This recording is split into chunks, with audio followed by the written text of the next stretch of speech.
বৃষ্টি আর দোসর হলো ডিভিসির জল ছাড়া, ফলে পাড় ভেঙে বিঘের পর বিঘে জমি তলিয়ে যাচ্ছে জলের তলাতে।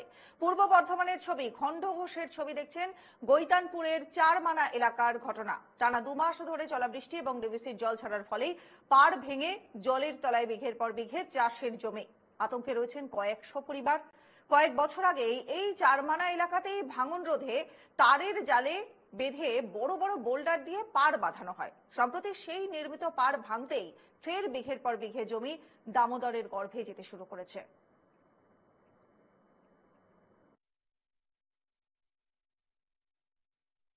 প্রত্যেক বছর যখন বর্ষা আসে তখন এই নদীর পাড় প্রচন্ড আকারে ভাঙে। আমরা বহুভাবে চেষ্টা করছি গভর্নমেন্টকে এটা নজরে আনার জন্য। ওনারা আসে, আধিকারিকরা এসে দেখে যান, কিন্তু আলটিমেট ওই জায়গাটা সলিউশনের কোনো একটা পরিবেশ এখনো পর্যন্ত তৈরি হয়নি। এবং আশ্বস্ত করেছে কিছুটা জায়গা ওখানটায় আমাদের বালির বাঁধ দিয়ে কিছুটা হলেও চেষ্টা করা হয়েছে, কিন্তু সেটা ক্ষণস্থায়ী থাকছে না। সেচ বিভাগের যারা আছেন ওনারা আসছেন, আমরা ওনাদেরকে বারবারই রিকোয়েস্ট করছি। বিডিও সাহেব এসেছিলেন, উনিও এসে এটা দেখেছেন, কিন্তু আলটিমেট কিছুই হচ্ছে না। ওরা আশ্বস্ত করেছে যে খুব তাড়াতাড়ি হবে। বিঘের পর বিঘে জমিগুলো খুব ভেঙে যাচ্ছে। অনেক চাষিদের জমি খুব প্রচুর ভেঙে গেছে, তারা খুব আবেদন করছে। আমরা ডিএম ম্যাডামের কাছে দিয়েছি, বিডিও সাহেবকে দিয়েছি। এবার আমরা একটু চাই, সবাই গ্রামের লোক বলছে যে একটু মমতা ব্যানার্জির কাছে যদি একটু আবেদন করা যায়।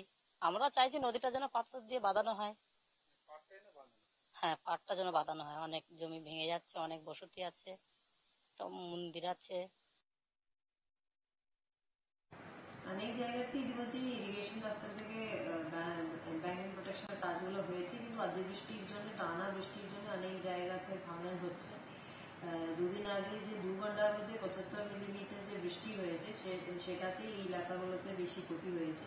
অলরেডি ইতিমধ্যেই ইরিগেশন দপ্তরের ইঞ্জিনিয়াররা পরিদর্শন করছে, আগামীকাল আবার যাব।